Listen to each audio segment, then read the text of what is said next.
അല്ലാഹു സുബ്ഹാനഹു വ തആല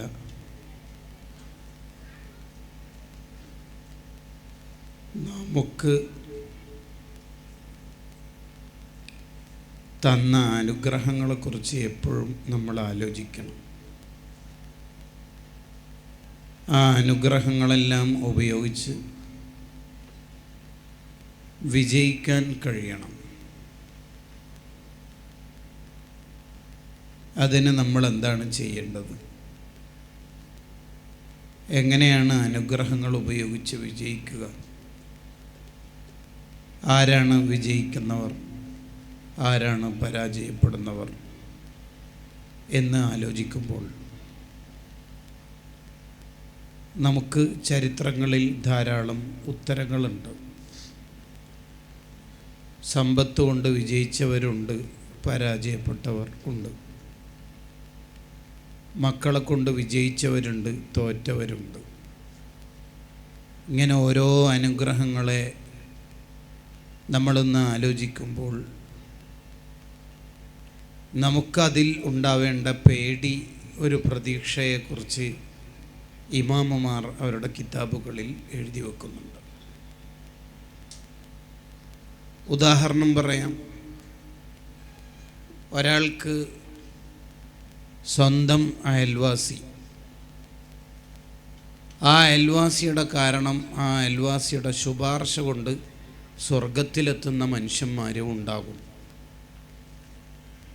അതേ അയൽവാസിയെ കൊണ്ട് എന്നെ വേറൊരു വീട്ടുകാർ അവരെതിര് സാക്ഷി നിന്നതുകൊണ്ട് നരകത്തിൽ പോകുന്നവരും ഉണ്ടാവും. ഇങ്ങനെ ഏത് കാര്യം എടുത്തു നോക്കിയാലും ജയിക്കുന്നവരും തോൽക്കുന്നവരും ഉണ്ട്.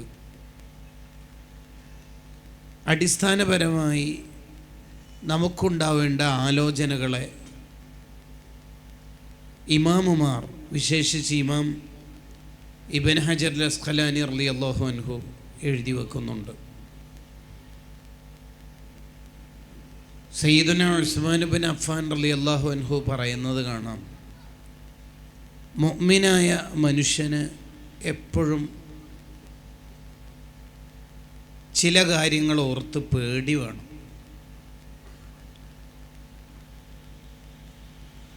ഏതാണ് പേടി ഉണ്ടാവേണ്ട കാര്യങ്ങൾ? മുഅ്മിനായ മനുഷ്യന് ഉണ്ടാവേണ്ട ഒന്നാമത്തെ പേടി, മിൻ ഖിബലില്ലാഹി തആല അൻ യഖുദ മിൻഹുൽ ഈമാൻ. എനിക്ക് അല്ലാഹു തന്ന ഈമാൻ അല്ലാഹു ഊരിക്കളയുമോ എന്ന പേടി ഉണ്ടാവണം. നമുക്ക് ആ പേടി ഉണ്ടാവാറുണ്ടോ? 120 സ്വഹാബിമാരോട് കൂടെ ജീവിച്ചപ്പോൾ ഉള്ള അനുഭവം ഇബ്നു അബീ മുലൈക റളിയല്ലാഹു അൻഹു പറയുന്നുണ്ട്. അവർക്കൊക്കെ പേടി മുനാഫിഖായി പോകുമോ എന്ന പേടിയാണ്. 120 സ്വഹാബിമാരെ ഞാൻ അനുഭവിച്ചിട്ടുണ്ട്.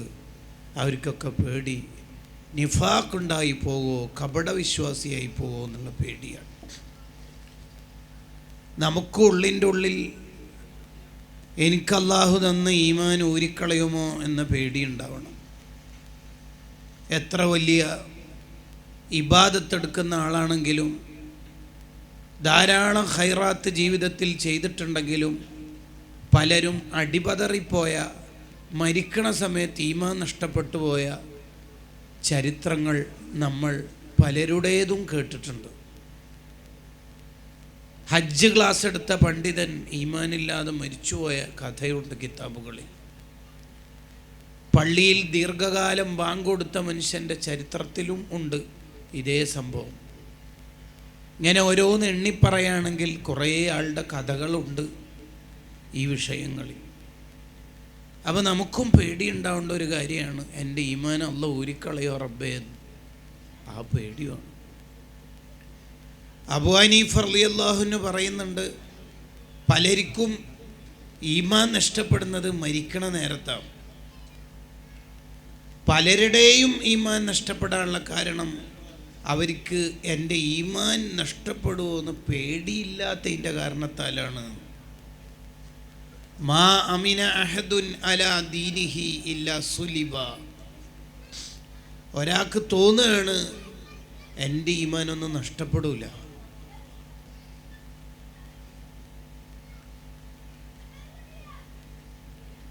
എൻ്റെ ഈമാനൊന്നും നഷ്ടപ്പെടില്ല, ഞാൻ അത്രമേൽ ഉറച്ച ഈമാനിൻ്റെ ആളാണ് എന്ന് സ്വന്തത്തെക്കുറിച്ചൊന്നും തോന്നരുത്. നമുക്ക് പേടിയുണ്ടാവും, നമുക്കെപ്പോഴും പേടിയുണ്ടാവണം. അപ്പോഴേ തഖ്വ വർദ്ധിക്കുള്ളൂ. തമാശകളുടെ, ട്രോളുകളുടെ, ചിരിപ്പിക്കലുകളുടെ ഒരു കാലത്താണ് നമ്മൾ ജീവിക്കുന്നത്. എല്ലായിടത്തും തമാശകൾ. രണ്ടാൾ കൂടിയാൽ തമാശ. ആഖിറം മറന്നു പോകുന്ന ഒന്നും നമ്മളിൽ നിന്നും ഉണ്ടാവരുത്. ജീവിതത്തിൽ രസങ്ങളുണ്ടാവാം, തമാശകളുണ്ടാവാം, ഇതൊക്കെ പറ്റും. പക്ഷേ എല്ലാ ഘട്ടത്തിലും ചിരിച്ച് കളിച്ച് നടക്കാനുള്ളതല്ല നമ്മുടെ ജീവിതം എന്ന് പറയുന്നത്. ഉള്ളിൻ്റെ ഉള്ളിൽ ഒറ്റക്കിരിക്കുമ്പോൾ, പ്രത്യേകിച്ച് ദുആഇന് ഉത്തരം കിട്ടുന്ന സന്ദർഭങ്ങളിൽ പ്രത്യേകിച്ചും നമ്മൾ അള്ളാഹിനോട് പറയേണ്ടത്, അല്ലാഹുവേ എൻ്റെ ഈമാൻ നീ സലാമത്താക്കണേ എന്നതായിരിക്കണം. ഏറ്റവും കൂടുതൽ നമ്മുടെ ജീവിതത്തിൽ അസ്വസ്ഥത ഉണ്ടാക്കുന്ന കാര്യമാണ് നമ്മൾ അള്ളാഹിനോട് കൂടുതലും ദ്വാരക്കുക. ക്യാൻസറിൻ്റെ ശാഖയുണ്ടെന്ന് ഒരാൾ അറിഞ്ഞാൽ അയാൾ ആരോടും ദ്വാരക്കാൻ പറയുമ്പോൾ അത് പറയും. എപ്പോഴെല്ലാം ദുആഇന് ഉത്തരവുണ്ടെന്ന് പ്രതീക്ഷിക്കുന്ന സ്ഥലങ്ങൾ, സമയങ്ങൾ അയാൾ കാണുന്നുണ്ടോ, അയാൾ അനുഭവിക്കുന്നുണ്ടോ, അപ്പോഴൊക്കെ അയാൾക്ക് ആ രോഗം ഒന്ന് മാറിക്കിട്ടണമെന്നാണ് വിചാരിക്കുക.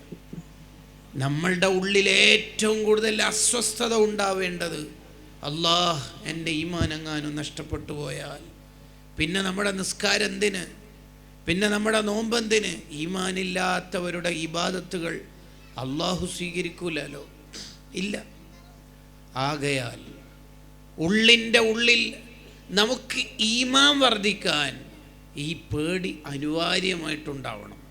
ഉസ്മാൻ ഇബ്നു അഫ്ഫാൻ റളിയല്ലാഹു അൻഹു പറയാണ്, മുഅ്മിനായ മനുഷ്യൻ ആദ്യം ഉണ്ടാവേണ്ട പേടി അതായിരിക്കണം. എന്തുകൊണ്ടാണ് ഈമാൻ നഷ്ടപ്പെടുന്നത്?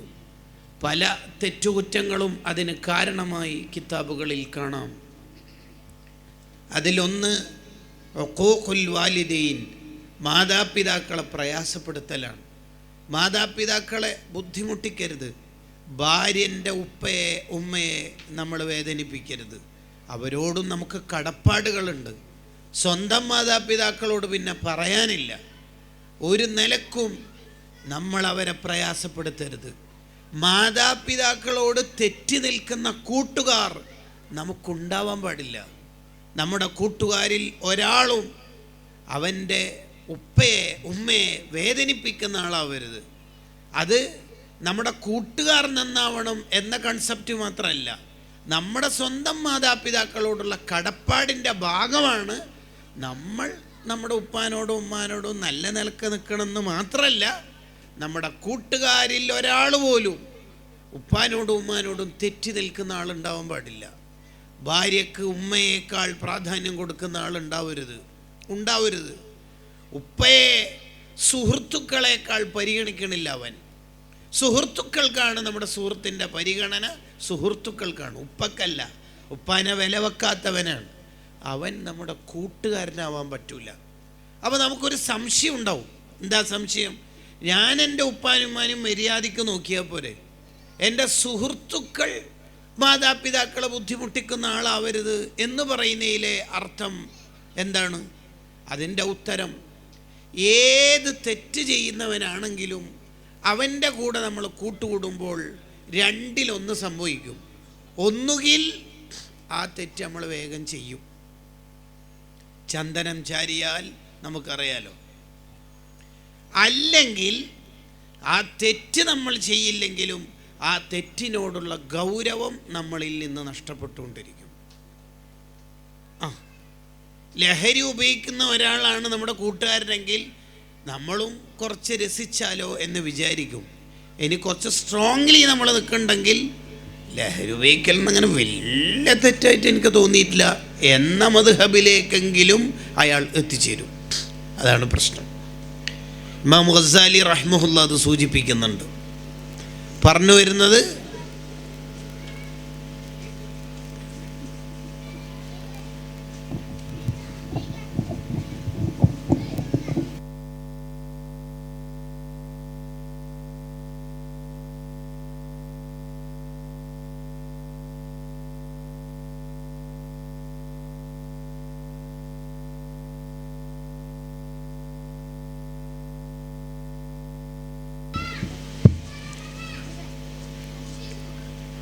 ഈമാൻ നഷ്ടപ്പെടാൻ അല്ലെങ്കിൽ ആഖിബത്ത് മോശമായി മരിക്കാനുള്ള സാധ്യതയേറുന്ന ചില തെറ്റുകുറ്റങ്ങൾ നമ്മളിങ്ങനെ പഠിച്ചു പോരണം. അതിലൊന്നാണ് മാതാപിതാക്കളെ വേദനിപ്പിക്കൽ. അത് ഏത് വിഭാഗമാണെങ്കിലും അവരെ പരിഹസിക്കരുത്, അവരെ വേദനിപ്പിക്കരുത്.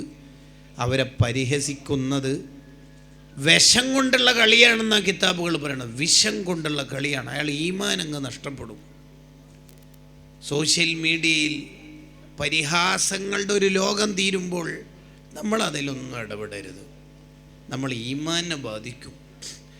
അബൂ ഹനീഫ റളിയല്ലാഹു അൻഹുവിൻ്റെ നെറ്റിയിൽ ഒരു തേള് കടിച്ചു. ആ തേളിനെ അബൂ ഹനീഫ റളിയല്ലാഹു അൻഹു ചൊട്ടി താഴെ വീണു.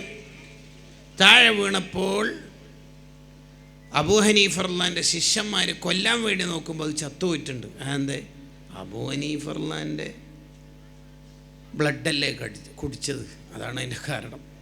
കണ്ടോ? ആലിമീങ്ങളെ നമ്മൾ തൊട്ടാൽ അത് വലിയ അപകടത്തിലേക്ക് നമ്മൾ എത്തിച്ചേർക്കും.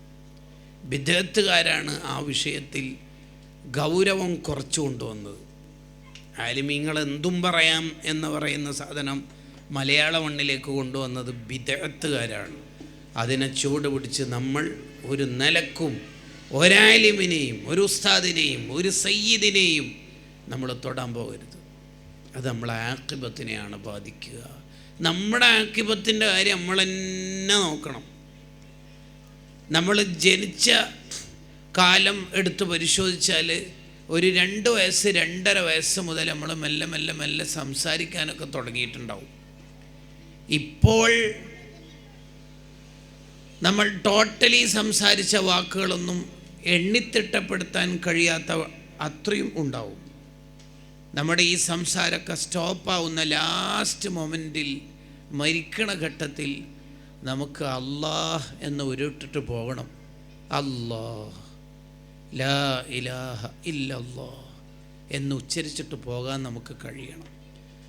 അങ്ങനെ ഈമാനോടെ മരിച്ചു കിട്ടണം എന്നുണ്ടെങ്കിൽ നമ്മൾ തന്നെ നമ്മുടെ കാര്യം നോക്കണം. വേറെ ആരാ നോക്കുക?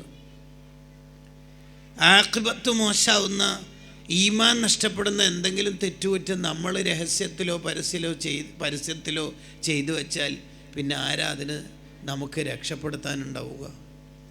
നമ്മൾ തന്നെ നമ്മുടെ കാര്യം നോക്കണം. വലൈസ ലിൽ ഇൻസാനി ഇല്ലാ മാ സഅ. നമ്മൾ അധ്വാനിച്ചതിൻ്റെ ഫലമാണ് നമ്മൾ അനുഭവിക്കുക.